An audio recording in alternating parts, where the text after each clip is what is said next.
Hello, and welcome to another edition of our NAWBO Member Love Live and the Texas Women Mean Business podcast.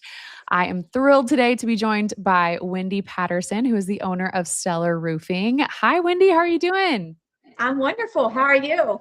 Oh, I'm so excited to talk to you and get to know more about you. You are one of our new members. And so we always Yes. love when new members jump right in and want to be on the podcast and on the live stream because we're introducing you to the NAWBO world. Your NAWBO sisters are going to get to learn more about you. So starting off, you and I were chatting just a little bit before the show.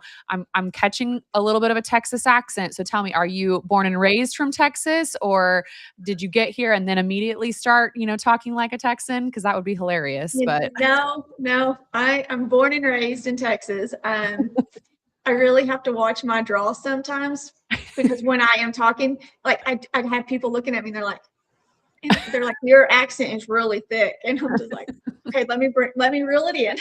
yeah. But born and raised. That's awesome. And so for you, did you grow up in the San Antonio area? Were you kind of No. outside and made it to San Antonio eventually? So actually, I grew up in the Panhandle. It is probably about 60 miles west of Amarillo, Texas, called Shamrock, Texas, is where I was born, where I was Mhm. raised. I was born in Amarillo and raised in Shamrock. So we are big farmer and ranchers. Mhm. So, and then I always tell people, everybody laughs at me. I'm not supposed to be in San Antonio. It was never supposed to be like that. But Stellar actually got a lot of referrals when it came to, when I can't even remember how it did, but it just went referral after referral after referral. And I migrated over into the San Antonio area, Bernie and San Oh, Antonio. So okay. that's how I got Okay. here. Yeah, amazing. Yeah, Well, sometimes you just gotta follow where life is leading you, right? You just never know kinda what's in right. store, but, That's right. so tell me a little bit more. Roofing is obviously more of a male-dominated industry. Yeah. You don't picture, women being in that world, much like many of the different trades industries, but how did you kinda come to the roofing world? Well, it's funny. I have been in insurance for over 10 years. So I actually came from the insurance side. I owned an insurance agency, Oh, okay. and when I sold my agency, and I was like, I had a non-compete, so I went to go be an adjuster, a cat adjuster in Florida. The Mhm. last hurricane I worked was Hurricane Ian, and there lack of Wow. integrity, the lack of knowledge on both sides, the insurance side, and the contractor side. So when Yeah. I came back to Texas, I told Emily, I called her up and I was like, we're going to open a roofing company and we're going to do this right. And Mm. Emily's like, I know nothing about roofing, but I was like, you're going to learn. It's going to be great. And she stepped right in. Like, we just went with it. And we Incredible. vetted like the best people we could. And everybody Yeah. laughs at us because sometimes when you look at us, they're like, there's no way those girls get on roofs. And I'm like, yes, we will. Well, and I think too, there's something to be said for building your business around the right people with the right values, and then you can teach all the other stuff. You can teach Right. everything. Like anybody can learn, even, what we do, what so many of our Nalbo sisters do. The skill set is absolutely teachable. It's that culture fit, integrity fit, all of that. So what type of things have you learned over the years as far as finding those people who will uphold the values that you want for your company? So it took a lot of, I went to manufacturers. I just talked to a lot of different contractors, and I went to one particular manufacturer that we buy all our products from. And I said, I need somebody like a good crew person. I need, Mhm. when we first started. And Mhm. I got lucky enough that GAF actually introduced me to our head crew guy that started with us, and he's still with us to this day. And the Wow. one thing he has always taught me, and everybody's going to laugh. So I was a cat adjuster. Like, I knew how to adjust roofs. I climbed roofs and everything. I didn't know really all the key aspects that go into rebuilding the whole roofing system. Mm, And so okay. the one thing he made me do, it was actually a couple of times. I actually was up there tearing off the roof with him.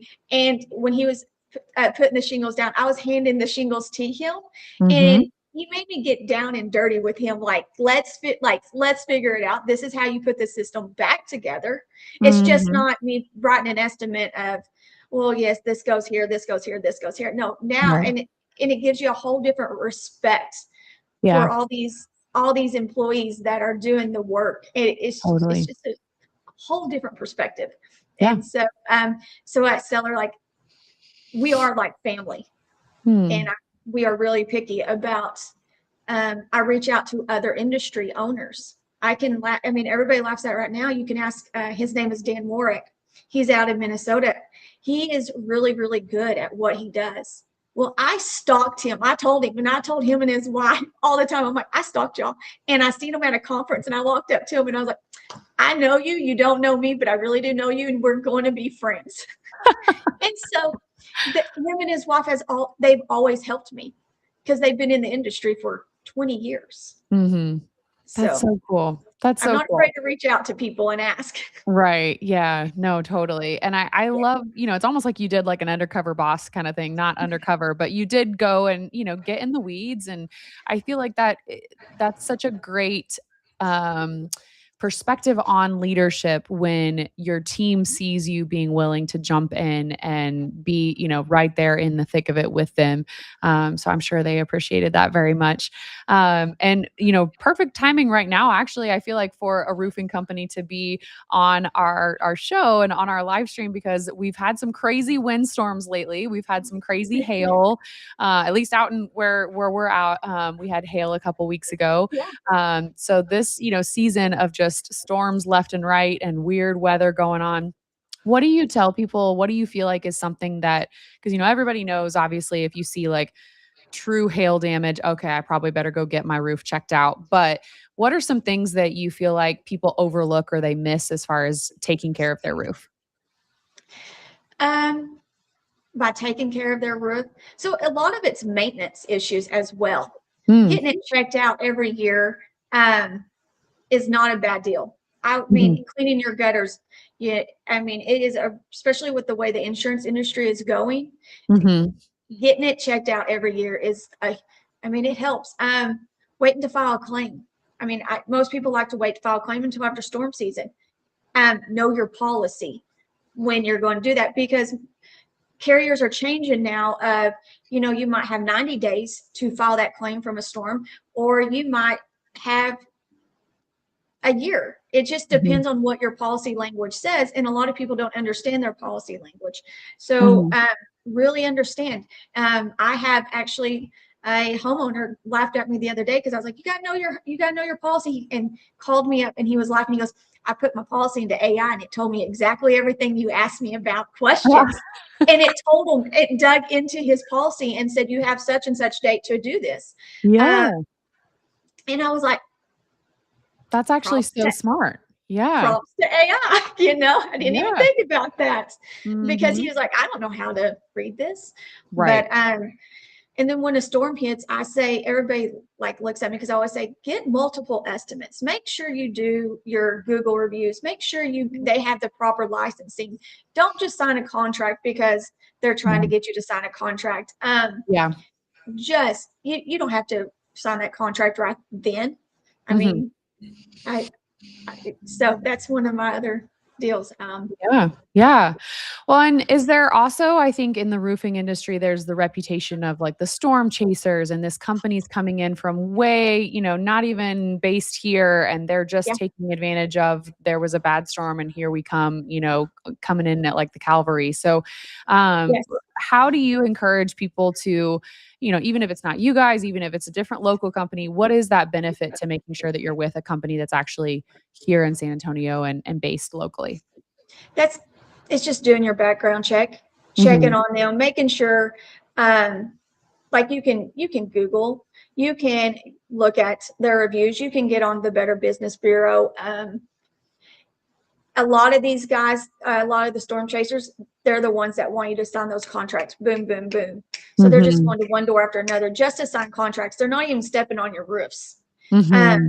so there's a lot of red flags Mhm. when those storm chasers come in. And that's when I say, just take a step back, and do your research and, and see if they're local or not. Because you get a lot of Dallas, DFW area. You get a lot of, man, we haven't really had a great storm. So it's a lot of these guys are really hustling and going to different locations wherever the storms are. Yeah. Yeah, for sure. So how do you stay motivated in a world like, the roofing industry where it's just like we got to find the next deal, find the next deal, find the next deal, or sign the next contract, that kind of thing. How do you stay motivated, or what type of things do you look for in your role to continue innovating, to continue evolving the business? What is your kind of philosophy on that? So we are a lot I would say we're a lot different. There's a lot of other roofing companies that are a lot like us, and there's a lot of them that are different than us. I stay motivated. I am big on relationships. I am big on rules and regulations. I've been on the insurance side, so we got in it. So how I keep motivated is I just keep doing what is right, and I keep educating people how not to get scammed. Trying to think of what else do I do. I don't know. I just keep trucking. The guys out there that are the door knockers, they don't bother me because we're here for the long time. We're just not here for the short time. We're here for a long time. I don't. I always have to talk to the people there because they always say, "Well, this guy said I don't have to pay my deductible, or I'm going to put it in the marketing." Well, I don't do that, and I'm very open and honest, and I'm very direct. So when you tell me that, I'm going to look at you and be like, well, that's just insurance fraud. And I'm not going to commit insurance fraud with you. So you can go with that person. And, so losing those deals doesn't bother me. I just, I'll just go find the next one. Actually, when you tell me no, it motivates me even more to go find 5 more. And we're very, we just don't take everybody. So. Yeah, that definitely. Now, did you always know that you wanted to own your own business, or were you kind of thinking in the beginning, like, I'll just stay in insurance, I'll stay in insurance, I'll have this nice business, but I won't, go out and do something totally different? What kind of propelled you to say like, okay, no, it's time to really, own my own brand and my own entity? I've always known since I was little that I'm going to have my own business. I don't like being bossed. Now, I say that Emily bosses me now, so she's my business partner in Stellar Roofing. So I don't like being bossed. And I'm really driven. I've just always been a independent, go, go, go, go, go. And so every world I've been in, I don't know. I've just always known I was going to be a business owner. I've just never thought, when people tell me no, I'm like, watch me, so that's always driven me. And then being a single mom, I lost my husband in 2008. I actually had to go get a job, and me sitting still from 8 to 5 was terrible. And I was like, I can't do this. I've never had to sit still before in my life, but it was something I had to do to get to the next chapter of my life and that's how I came into the insurance and owning my own business. And I just grew from there. So, yeah. Well, and I think that speaks to, the power of women to figure it out and to, make ends meet and do what they have to do. And I love too that you speak to being that single mom and being the financial, empowered person in your family to know, what needs to come in and how you need to go out and do that. What advice would you give to women who, maybe are in that scenario where they are, going to have to go through a phase of life of becoming the financial, head of the household and figuring that out for whatever reason it may be? Don't be afraid to fail. We all fail, and it makes us stronger. I've failed many a times. And I always have somebody there to pick me up, encourage me, and keep me going. And the failures that I have been through, the financial struggles, I've always had a family member or one of my good friends pick me up and encourage me. And it has made me stronger and just keep going.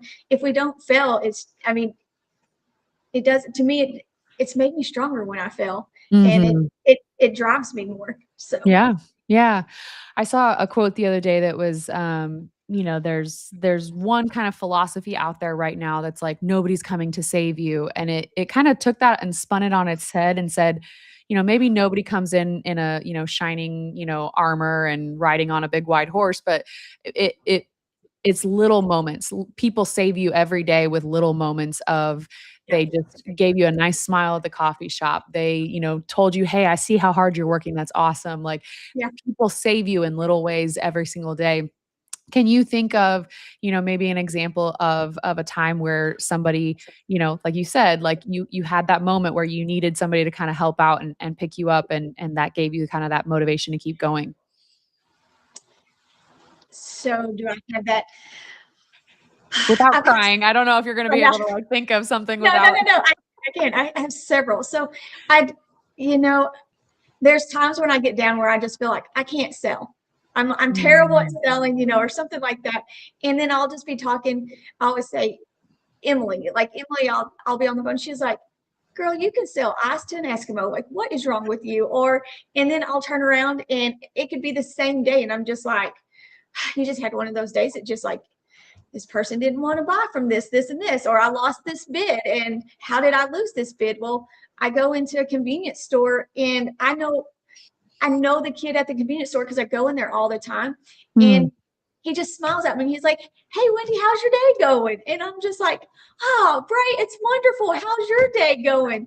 Or I go to Sonic every morning and I see, I don't even know his name, but he's like, I can pull up to the microphone and he's like, hey, Wendy, I already got your drink. Let's go. And just, Aw, he's my yeah. partner.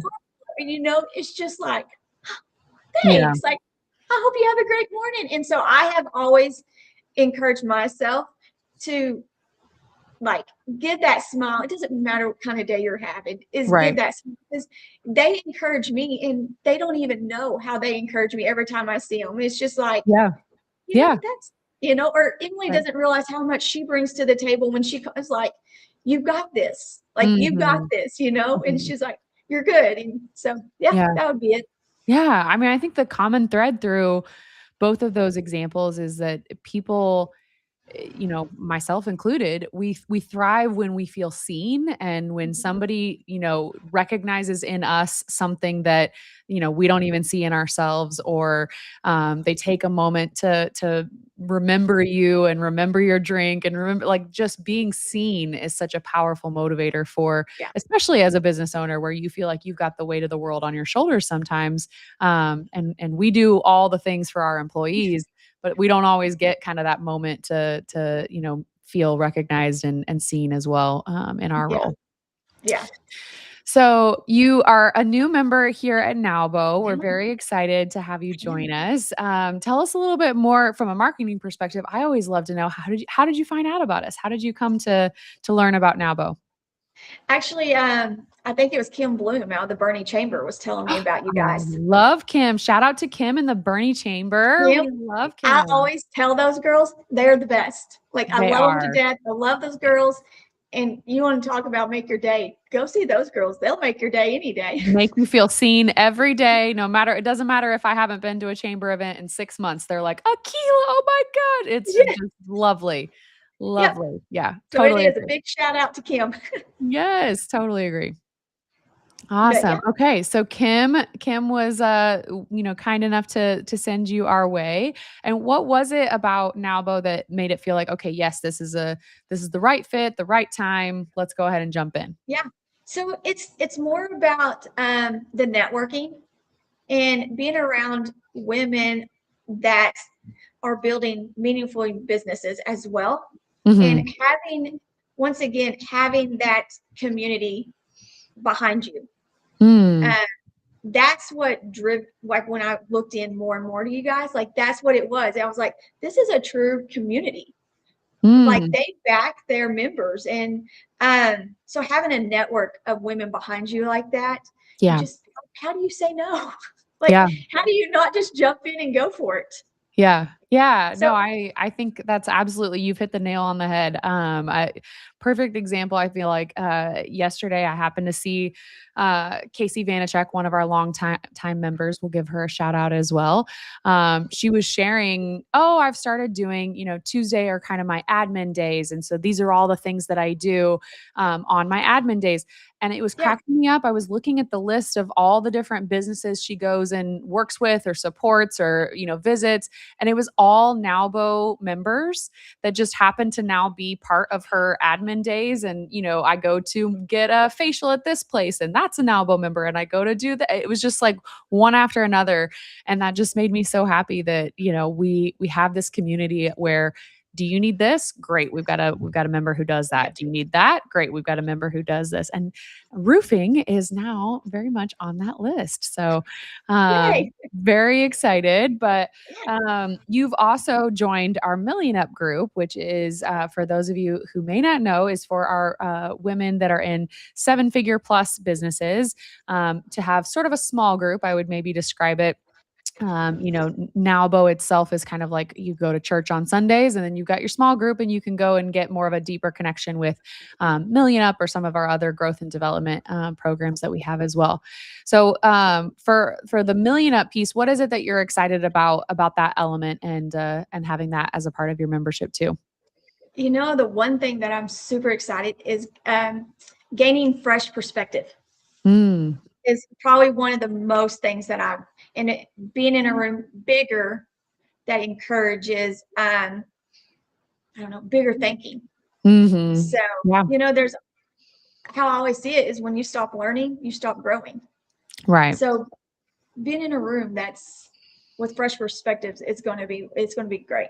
Yeah. Yeah, totally. And I think too, it's, when you get to a certain level in business, if you don't continue to see, oh, there's bigger, there's bigger, there's bigger, there's Yeah. bigger, it's easy to kind of get, complacent and feel like, okay, I can just kind of, pull my foot off the gas a little bit. But knowing a lot of the women in Million Up that I do, it will definitely still be a, let's keep putting our pedal to the metal, and how much more can we grow and push and Yeah. evolve.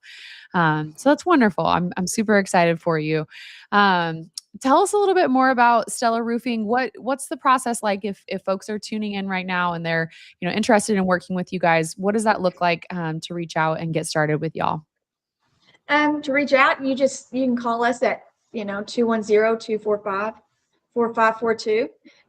Usually one of us will answer the phone. Usually you'll get Emily or I answering the phone actually. We are very in depth still in the roofing company about being in the middle of it, in the trenches is what we call it. And then you just tell us what you need, or if you need a maintenance, if you need us just to come inspect it, or, and we'll work with you after that, if it's insurance or retail. And so we'll just work right beside you. We're not that roofing company. I always laugh because people look at me sometimes. I'll get off the roof and I'm like, oh, your roof looks great. And they're just like, oh. And actually it happened to one of our ladies, Peggy. She got off a roof. They got off a roof. Actually, Jose got off the roof for her, and the husband was like, I owe you money just for telling me that I don't need a roof. And we were just Yeah. laughing because she called us to tell us that. So, but Yep. that's just a little ways, and we'll get an estimate to you or a maintenance agreement, or just we do letters as well to Okay. say what kind of conditions they're in. Okay. So it's super Okay. easy. Fantastic. And Yeah. you mentioned annual, inspections are good. Is that something that you guys will just have somebody in your system and you'll reach out every single year to schedule that? Or is that something Yes. that, okay, I've got to remember to give you a call and figure it out? Nope. They come up every year on the calendar, and we make phone calls and let them know. And we're just like, it's time for your annual inspection. Would you, ask them if they want it or no, if they don't want it. And if they say they do, we go out there and inspect it and then give them an assessment report of the damage or the non-damage we found. Mm-hmm. Gotcha. Yeah. This may be a little bit of a, too in the weeds question, but I feel like solar panels are something that people don't really think about. Okay, I've put that on my roof. Now I also have to keep an eye on that, think about that, maintain that, make sure if it's, been damaged by hail. Will you guys work around that if there's solar panels? Do you have to hand that off to another company to do? How does that work if I've got solar panels on my roof? Okay, so that goes to another company to take them off and then put them back on. Okay. Yeah, we Gotcha. don't deal with the solar panels. Mhm. We Yeah. just we stay in our lane on that. Yeah. So Well, I mean, you wanna we talk about. are Go ahead, go ahead. we did get JF certified to do solar shingles, like they're nailable Yeah. shingles, but they're solar. We Yes. did get certified to do that, but we Okay. don't do the panels. Yeah. Okay. Interesting. Yeah. Well, I feel like that would be such a great option to just be a little more low profile and not as noticeable, not really like, Yeah, this HOA gets all up in arms about having them on your roof and everything like that. But exactly. very interesting. Okay, fabulous. So, what else? What would you want people to know about taking care of their roof, or what to do when evaluating a roofing company? Is there anything else that you want to make sure people can kind of take away and learn from hearing your Um, expertise? the other thing I have to say is make sure your tree branches are off your roof, because Mm, when they start rubbing on your shingles and rubbing, it does a lot of wear and tear on it. mm, I'm trying to think the other thing. Other roofing companies, just do your research. It's real mhm. easy to Google people these days. Social media. Um, Yeah. actually, so it's just do your research when it comes to roofing companies. Heck, call me. I'll tell you if I like them or not. I have a lot of friends in the roofing industry. And there's a lot of guys in the San Antonio area I'll tell you to use. So Oh, that's awesome. you That's might very not nice like of me, you. but Yeah. you might not like me, but I can tell you, you can go down the street. They're just as nice and just as good. So, I always like when I give somebody a call or if I text somebody and say, "Hey, I'm thinking about, working with this person," or, "Hey, thinking about, hiring this or whatever." And if I get a response, "Can I call you?" I always know that means like, "Oh, there's a story. There's a there's the story." story. Couldn't just respond quickly in a text like, "Yes, they're awesome. Go for it." If we need a phone Yeah, call, then okay, yeah, I yeah, need to know what this chisme is and let me know. yeah. Yes. Man, Mm. there's in this industry now, there's a lot of private equity groups buying Mm, out, um, yeah. buying out all these roofing companies. And Interesting. so far we have stayed. We say we're not doing it. So far we Mhm. haven't done it. And we don't plan on doing it neither. It's just Yeah. I like Mm. staying, you get I don't Yeah. know. I Yeah. stay in Yeah, yeah. I mean, private equity will change things for sure. No matter It what. No will. matter what industry you're talking about, when That's they're right. coming in, it's gonna make some big shifts for sure. Yes. All right. And Well, it's thank proven you. that. Thank you so much for joining You're us, Wendy. welcome. It was so much fun getting to know you better, and we're Yeah. super excited to see you very soon at some of our NAWBO events. If you are tuning in, if you're watching, you can scan the QR code that's up above me to learn more about NAWBO and some of our upcoming events. We actually have our gala coming up next week already, which is crazy. We have our summit coming up in May. We have our annual meeting in June where we will install our new board. So lots of fun things in the works right now for NAWBO. Please, please, please make some time to come and see us and see what the chapter is all about. If you're watching, or I'm sorry, if you're listening rather, you can go to NAWBO, NAWBOSA.org to find out more. And we'll put all of this info in the show notes as well. So thank you again, Wendy. It was such a pleasure, and we will see you soon. Thank you. See you soon.